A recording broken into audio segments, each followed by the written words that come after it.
48 crew will be here for a year documenting many of Rochester's homicides. The show will take you behind the scenes, giving you access to things that we can't even get. It goes step by step through the investigation and forensics, and today we got a little behind the scenes of our own. It's been said the first 48 hours after a homicide are critical for investigators. But when the clock starts ticking in Rochester, the cameras will be rolling. Seeing the work that investigators do, seeing the hours they put in, seeing how dedicated they are to the job is important to bring people. Field producer John Ingalls is part of a team of 3 who've been working around the clock since they got here 3 weeks ago. So far, they've covered 2 homicides, and now they'll have to wait and see if and when there'll be another. You really have to just be able to show up at the crime scene and follow the work that they do, no matter where it takes you.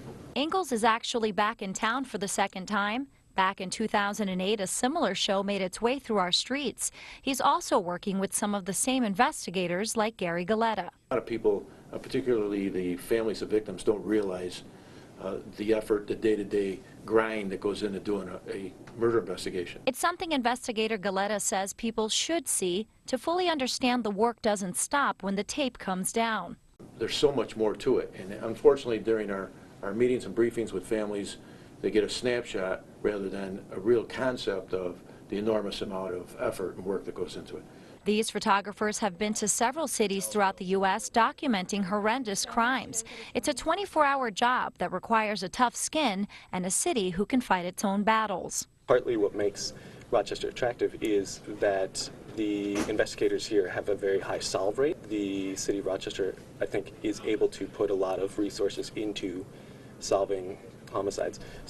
Now, the network has a contract with the city for the next year, and even though these photographers will be called out to every single scene, not every single homicide will be shown on air. Leah? Well, when can we expect to see these shows air?